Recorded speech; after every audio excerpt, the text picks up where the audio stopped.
Hey everybody, welcome back to Biblical Seekers. Today, we're going to go over the 10 Commandments before Mount Sinai. It's time to seek the truth.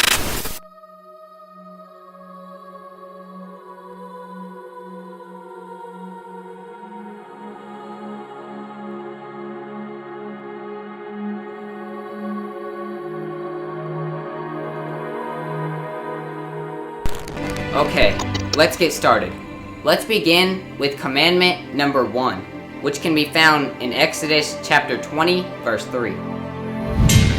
Thou shalt have no other gods before me. You see, in the book of Exodus, we see that God was ready to serve justice on all the inhabitants of Egypt for putting other gods before him.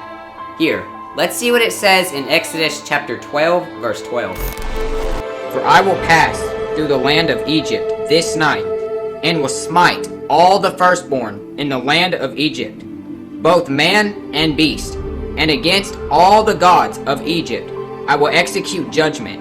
I am the Lord. So we can clearly see the first commandment is to have no other gods, but rather to serve the true living God. Now let's have a look at the second commandment, which can be found in Exodus chapter 20, verse 4 through 5. Thou shalt not make unto thee any graven image. Thou shalt not bow down thyself to them, nor serve them. We can see that Jacob fully understood this commandment, as well as the first commandment, long before Mount Sinai. We can see this in Genesis chapter 35, verses 1 through 4. And God said unto Jacob, Arise, go up to Bethel, and dwell there, and make there an altar unto God, that appeared unto thee when thou fleddest from the face of Esau thy brother. Then Jacob said unto his household, and to all that were with them, Put away the strange gods that are among you, and be clean, and change your garments, and let us arise, and go up to Bethel, and I will make there an altar unto God, who answered me in the day of my distress, and was with me in the way which I went. And they gave unto Jacob all the strange gods which were in their hand, and all their earrings which were in their ears, and Jacob hid them under the oak which was by Shechem. So we can see that Jacob clearly acknowledges the first and second commandment, and the importance of getting rid of idols and only worshiping the true God. Now let's move on to the third commandment, which can be found in Exodus chapter 20, verse 7. Thou shalt not take the name of the Lord thy God in vain. Here, let's dig deeper into scripture by going over to Job chapter 1, verse 5. And it was so, when the days of their feastings were gone about, that Job sent and sanctified them, and rose up early in the morning, and offered burnt offerings according to the number of them all.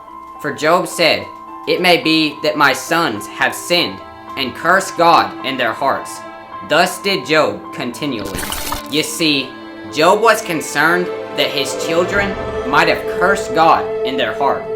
And to curse God in your heart is certainly taking God's name in vain. And he knew it was wrong. Here, let's continue on to the fourth commandment, which can be found in Exodus chapter 20, verse 8.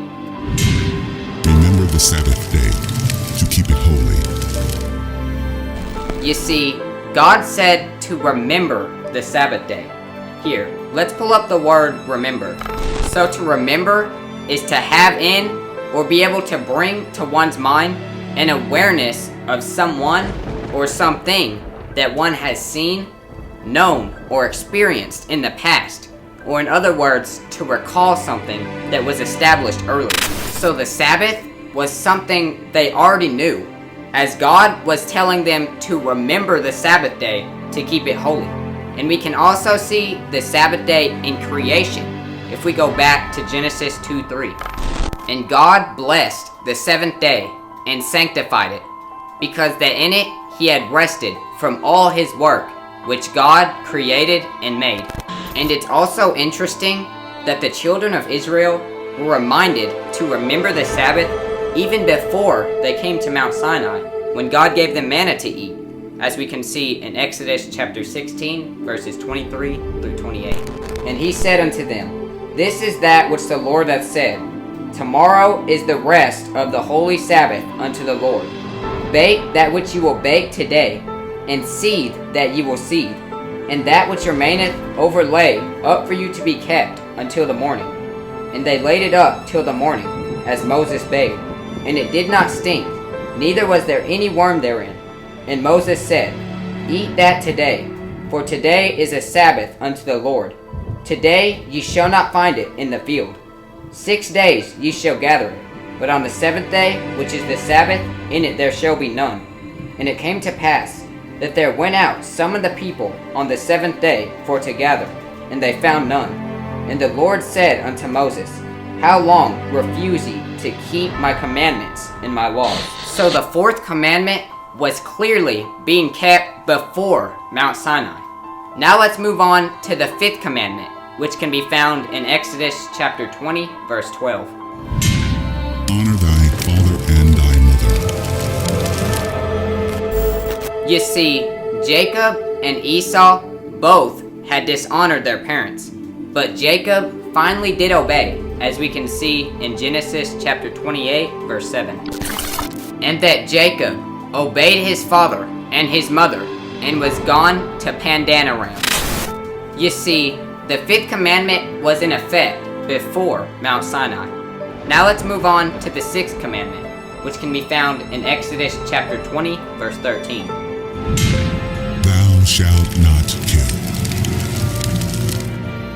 We can see that breaking the 6th commandment was indeed sin before Mount Sinai, all the way back in Genesis chapter 4, verses 6 through 8. And the Lord said unto Cain, Why art thou wroth, and why is thy countenance fallen? If thou doest well, shalt thou not be accepted? And if thou doest not well, sin lieth at the door.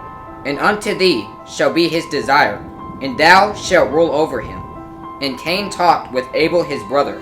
And it came to pass, when they were in the field, that Cain rose up against Abel his brother and slew him. You see, it was Cain's anger that led to the sin of murder. And we can also see in the book of Exodus that the midwives feared God and would not kill the babies if it be a son, as it states in Exodus chapter 1, verse 15 through 17. And the king of Egypt spake to the Hebrew midwives, of which the name of the one was Shiphrah, and the name of the other Puah. And he said, When ye do the office of a midwife to the Hebrew women, and see them upon the stools, if it be a son, then ye shall kill him. But if it be a daughter, then she shall live. But the midwives feared God, and did not as the king of Egypt commanded them, but saved the men children alive. So it's clear that the 6th commandment was known before Mount Sinai. Now let's move on to the 7th commandment, which can be found in Exodus chapter 20, verse 14. Thou shalt not commit adultery. You see, this commandment was well known and understood by Joseph in Genesis chapter 39, verses 7 through 9. And it came to pass, after these things, that his master's wife cast her eyes upon Joseph. And she said, Lie with me. But he refused, and said unto his master's wife, Behold, my master wotteth not what is with me in the house, and he hath committed all that he hath to my hand. There is none greater in this house than I, neither hath he kept back anything from me but thee, because thou art his wife. How then can I do this great wickedness and sin against God? So Joseph acknowledged that to break the 7th commandment was not only great wickedness, but a sin against God. Now let's move on to the 8th commandment, which can be found in Exodus chapter 20, verse 15. Thou shalt not steal. This commandment was apparently on Jacob's mind when he discussed his wages with Laban in Genesis chapter 30, verse 33. So shall my righteousness answer for me in time to come, when it shall come for my hire before thy face. Everyone that is not speckled and spotted among the goats, and brown among the sheep, that shall be counted stolen with me. Now, let's move on to the 9th commandment, which can be found in Exodus chapter 20, verse 6. Thou shalt not bear false witness against thy neighbor. We can see lying all the way back in the Garden of Eden, when Satan told Eve that you will not surely die if she ate from the fruit of the forbidden tree. But we all see the consequences of listening to this lie. And we can also see that Job understood this commandment, as he made many references about lying. Here, let's go over a couple, beginning with Job chapter 27, verse 4. My lips shall not speak wickedness, nor my tongue utter deceit. And also in Job chapter 24, verse 25.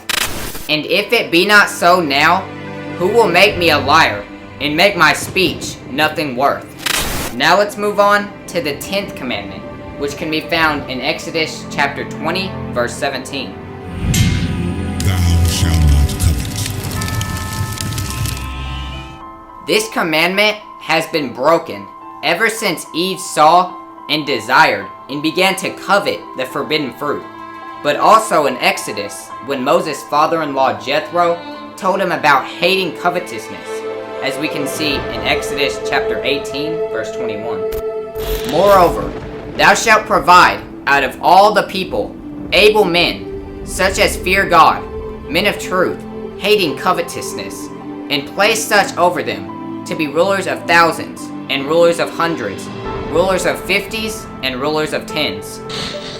So, after looking at all of these verses, the 10 Commandments was indeed before Mount Sinai.